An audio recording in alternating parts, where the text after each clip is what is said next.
Hey guys, welcome to Solo ReacTalk. Today I'm going to be reacting to If the Emperor Had a Text-to-Speech Device, Episode 9, Necrons. If you want to check out my previous reactions, remember the playlist card will be at the top. Just click on it and be able to access them. Oh yes, it's been created by Bruva Alpha Brusa. Yes. In Episode 8, Karamazov, the Lord Inquisitor, has returned to Terra. He is conducting his investigation. Whether the Emperor was the one who sent this letter to him and to all the other Inquisitors telling them that their organization is disbanded. He still doesn't believe that that letter comes from the Emperor. He believes it comes from an infiltrated, probably Xeno threat or a chaos, influence. He still doesn't believe, but I've been saying that he should go directly to the palace and see for himself, to be convinced that it's the Emperor who's actually sending out these messages. And then one of my followers on my channel, Blue1076, said there was someone called Fallen Dark Angels Cypher. I don't know who that is. I think he's talking about the guy that I saw like in the first few seconds of episode 8. I'm not really sure who that was, but I think that's the person that he was talking about. I don't know who he is. If anyone can explain to me what does Blue 1076 mean by Fallen Dark Angel Cypher, then I'll welcome it, please, because he didn't really say anything after that. He just stopped.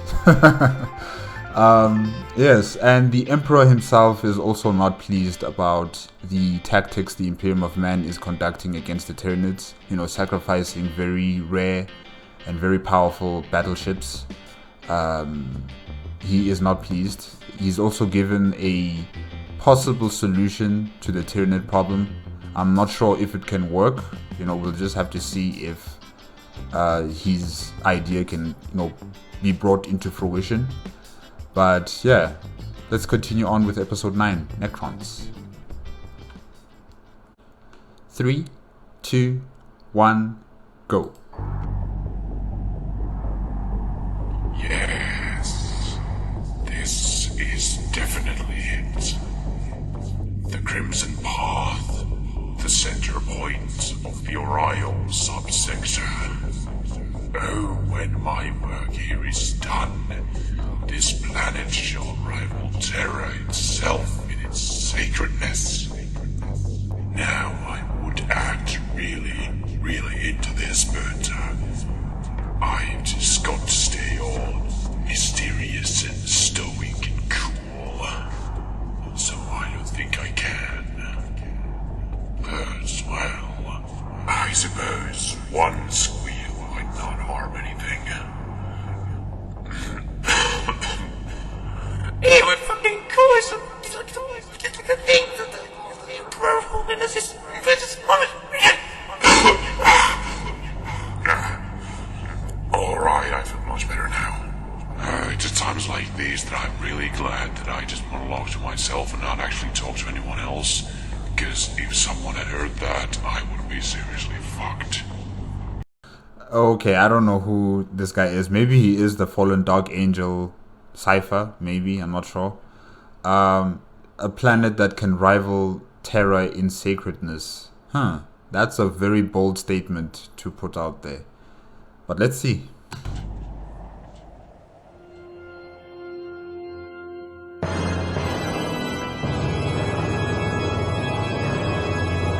The image of Terra doesn't look like an orb, like a spherical orb. Like how planets usually look like. Yeah, this Terra or Earth looks very warped, like it's being squashed, and then it's like an oval shaped kind of planet. It's no longer a circle in its dimensions. So that's quite interesting. I think that's due to the planet being an entire city now, and there are a lot of high-rise buildings that, reach into the stratosphere and even higher into space. So it makes the planet look very deformed in a way.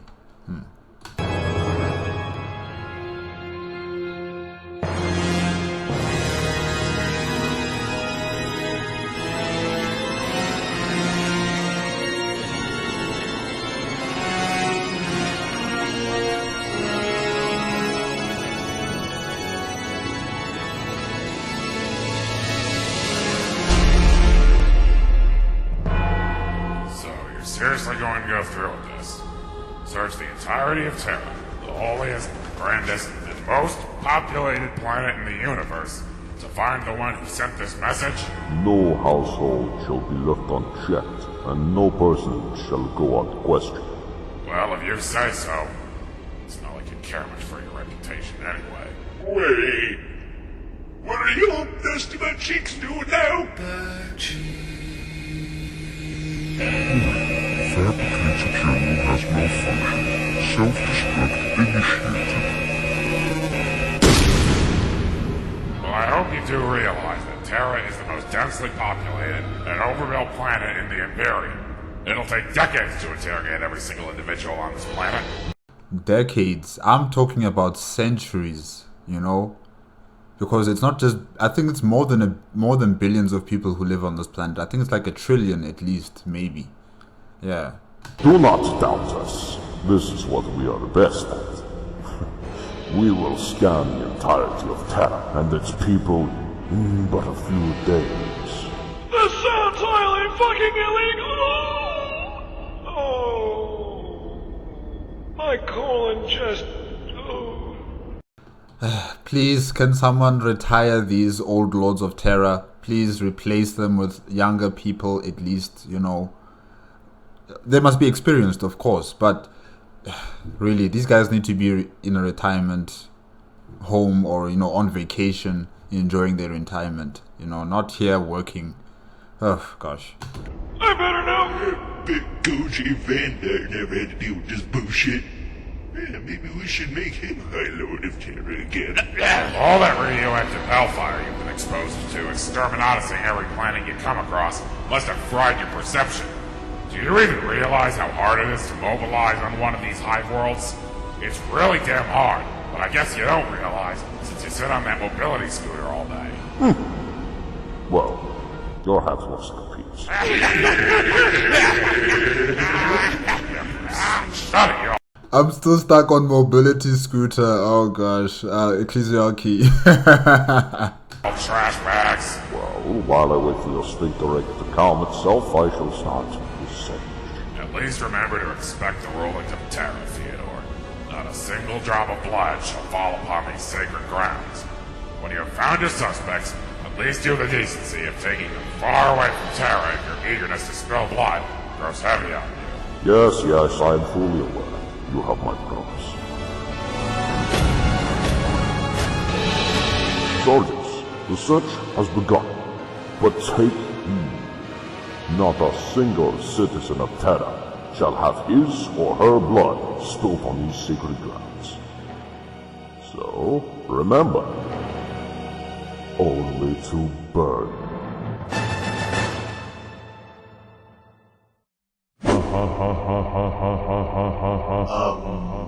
My lord, was it really that funny? Really? Come on, the Necrons still pose a major threat. Just because the Blood Angels teamed up with them at once doesn't mean they're the Imperium's allies or anything. I think the text-to-speech device is broken, and it's stuck on ha ha ha ha the whole time. Okay. Maybe it is kind of funny. No, you are incapable of finding things funny because you are a custodes. Alright, I forgot. But anyway, where was I? Oh yes! So the Blood Angels and the Necrons defeated the Volterrans together, and afterwards they went their separate ways, as the Blood Angels and the Necrons were both tired from the big battle, and Commander Dante thought it was distasteful to turn on the Necrons after they had helped each other out. The Necrons were tired. The Blood Angels found something distasteful. I'd like to laugh more, but that might break my fragile funny bone. Anyway, I was under the impression that... Yeah, it's kind of odd because, you know, Necrons are machines, right? How do they get tired? But, okay, yeah. Necrons were tireless, soulless skeleton robots with no personality, nor care for anything. What the fuck happened? Believe me, my lord, I think we all were under the impression until we heard about the Blood Angels and their apparent alliance with them. Before, they just spent most of their time coming out on planets unexpectedly and killing anything that lives, having a singular goal in mind, which was to seal off the Eye of Terror, swat away the Tyranids, and have the rest of the galaxy become never-ending all-you-can-eat buffet for their gods to Catan. Sounds like what I would do if I was a soulless skeleton robot. That, and slow walk around intimidatingly. Yes, It reminds me of that hollow that I watched a few millennia back. Damn. Now they're more like... The Terminator. Well, their goal is still essentially the same, but now it has become apparent that the Catan were actually somehow shattered into pieces a long time ago, and the Necrons have leftover fragments of them in their possession containing near limitless powers. Also, as of late, some Necrons have even been reported to have actual personalities and even feelings. Oh, and Pariahs apparently are not a thing anymore. No idea where they went off to. They just sort of up sticks and left, I guess. Well, how does it feel having less emotion than a creepy fucking skeleton robot? It feels fantastic not being on the same limited level as a filthy Xeno, my lord. I guess you can put it that way as well. Anyway, I'm intrigued by the idea of those shards. I will have to ask the remaining Ultramarines to get one for me when they get back. Sure thing, my lord. Just not a shard of that punk-ass fan god the Deceiver. The description you gave reminds me too much of that mysterious, tentacle-headed, metallic jerk who came by every Saturday night to play Paradox Billiards, Vostroyan Roulette, fourth-dimensional hypercube chess strip poker with me, Zinch, and Chego Rav in the webway a few millennia ago. Although, to be fair, at least he wasn't as much of a douchebag as that fat guy with the cigar who showed up with Zinch that one time. I thought all this time you've been having a constant mental war with the forces of chaos as well as guiding our ships through the power of the Astronomica. I'm the motherfucking Emperor. I'm allowed a day off once in a while. Besides, I'm the best fucking multitasker in the galaxy. Oh, sorry, of course, my lord. So far I have to say that I'm not impressed. These Necrons do not sound as much of a threat as those hungry space cockroaches. Well, my lord, they are still more of a threat than you might think. Which actually reminds me of a story I need to tell you that will surely refurbish your pride in your angels of death. Good luck with that. You see, during year 912, the Necron Lord of the two Mod Bosses got really mad because Necrons of another empire started to expand in his territory. In response to this, the Necron Lord suddenly revealed a massive planet-sized space vessel called the World Engine and started drifting through Imperial space, destroying anything that crossed his path. Later, during year 926, after several Imperial planets had been destroyed by the World Engine, a whole lot of Space Marines and the entirety of a local Imperial fleet were sent to destroy it. Holy shit, a giant skeleton space robot planet that shoots molecule-breaking beams and destroys everything it spots. I want one. All these forces attacked the World Engine at the same time, but apparently a very strong void shield was surrounding it, making it nigh impervious to harm. This, together with the vessel's mighty arsenals of planet-devastating weaponry, cost millions of lives during that battle. I guess no one knows what retreating is in this fucking Imperium nowadays. So now, here is the awesome part. The Space Marines known as the Astral Knights. I never made anything called Astral Knights. No, seriously, my lord. You won't even care that you didn't directly make them. You see, all of the Astral Knights decided to ram their spaceship, the Battle Barge Tempestus, straight into the World Engine's void shield. Fucking damn it. Why do you assholes keep wasting precious battleships? The shield cracked up and the ship penetrated the hull of the World Engine, allowing all Astral Knights to board it and destroy all weapons, energy batteries, supplies, commandos, and Necrons inside. The battle continued inside the World Engine for 100 hours, all Marines dying doing what they do best. But not before their leader, armed to Ara, decided to overload the entire damn vessel and its central core with the help of some melter grenades. After this destructive overlord, the void shield was turned off completely, and this is where the rest of the Imperial fleet took their chance and shot the crap out of the planet ship with cyclonic torpedoes. Well, slap me on the kneecap and call me a fucking skeleton. That is actually amazing. After this incredibly... You know, I wish they kind of captured it, you know. Instead of destroying the vessel or the world ship, they should have just captured it and, you know, tried to use it against the Necrons. But since technology that is so highly advanced is considered to be heretical and dangerous to use, yeah, I don't think the Imperium of Man would have allowed something like this to be in their space. And the Mechanicus as well might not want to further research on this world ship. Yeah. For inspiring victory, the remains of the World Engine were taken in by the Adeptus World Engine, sorry. Mechanicus, while the Battle Barge Tempestus was salvaged and set up as a monument with an Imperial shrine in it, holding statues of the 772 Astral Knights that had sacrificed themselves to bring down the World Engine. Sorry, I was totally mistaken. I totally remember that I did make the Astral Knights now. They were one of the secret legions I made before the Great Crusade that I never told anyone about. They were the best around. Nothing was ever going to keep them down. Right.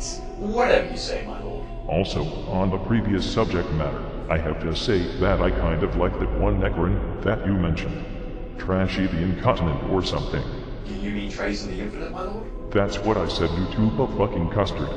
Anyway, even if he is an alien fiend, I cannot deny that the idea of stealing incredibly valuable objects from all around the galaxy only to put them in a massive skeleton robot space museum is a great one. Ah, yes. Emperor, he will teleport into your throne room and take you. And then we'll see whether it's still a cool thing, you know? The only goal in the galaxy is to claim historic artifacts and relics and return to his true world of Solomons. He's even gone as far as to have the head of the great Sebastian Thor preserved in there. Absolutely hilarious. At some point we should send some Marines there to steal all his shit just to fuck with him. I think I know a group of space Marines capable of just that. Do you now? Do tell. Well...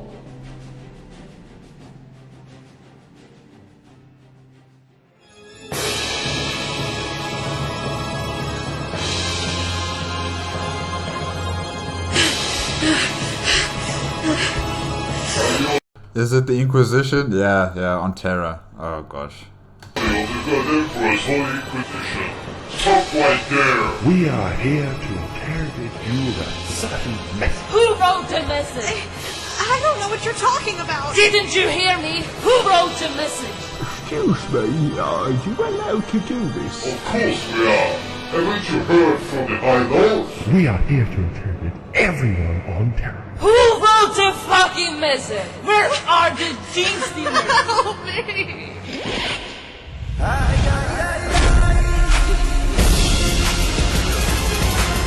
Would you look at that? Some unfashionable tranks running around harassing civilians here on Holy Terra. You came to the wrong neighborhood, shitboots! What makes you lunatics think you are allowed to do this? Yes, it is. Aren't you supposed to stay in the Imperial Palace? Well, you see, this is a special occasion. Special enough that my loincloth is just bursting with anticipation. What's a more interesting question I demand an answer for is what you Inquisitors are doing here, burning Terra and harassing its citizens. We are here because the message is supposedly sent from God Emperor himself, telling us the Inquisition is to be disbanded. Clearly, the message was written by a heretic, and we are going to find it. Fools. The message is from the Emperor, straight from the Sanctum Imperialis, within the Imperial Palace. He is the reason why we're outside the palace in the first place. So you have no reason to perform this heinous act upon our planet. You done goof. That is impossible. You would lie. If the Emperor was alive once more, we would know. A custodian lying? Come on, Inquisitors. I mean, I know you guys are inept and, you know, you are corrupt, but really, a custodian lying? Heretics. The custodians are heretics. Let's get back to Fyodor and tell him about this. Fucking Grox-ass Inquisitors. Wamoo. I'm now incredibly aroused.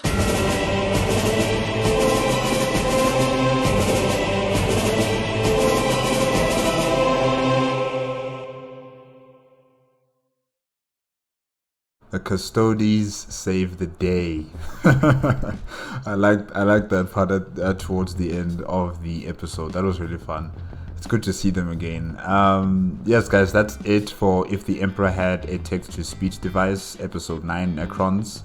Yes, the custodian that's keeping company with the Emperor has been explaining to the Emperor about the Necrons and what's been going on, and the battles that they've been fighting against the Necron tier in terms of whichever dynasty. I don't think he specified the specific dynasties that the Imperium of Man have been fighting against, and those that they've joined forces to fight a far bigger threat. And yeah, also talking about the World Engine, a super weapon that was created by the not Tyranids, by the Necrons, and it's being used as a platform to destroy many facilities and planets that belong to the Imperium of Man, and how it was eventually destroyed by the Astral Knights. I don't know who they are exactly. I'm also not sure. I don't think they're like a separate faction in the Warhammer 40k universe in terms of the Imperium of Man. Yeah, I don't know who they are exactly, but they sound quite interesting. I wonder if there's still an organization like that, you know, still existing.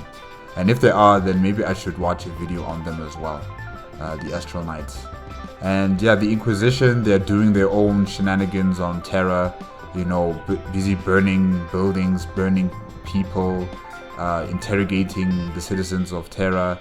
I mean, how would people on the street know about anything about writing a letter that must be sent to the to the Lord of the Inquisitor and all the other Inquisitors, telling them that their organization is disbanded? Yeah, really, the Inquisition are they're just gangsters, you know, they're just gangsters. And thankfully the custodians are here to stop all of this nonsense and bring order. And yeah, guys, I guess this episode was actually really fun. The way the Lord Inquisitor and the Ecclesiarchy were teasing each other, it was really funny. I really did enjoy that. But the old Lords of Terror, please, someone replace these people. I'm tired of them already. I'm tired. I'm really tired of them. Yeah, guys, I guess that's it. If you liked the video, remember to give me a like, comment, and subscribe to my channel. Click on the notification bell if you want to be up to date with my latest videos, and I will see you next week Thursday. Okay? Bye-bye.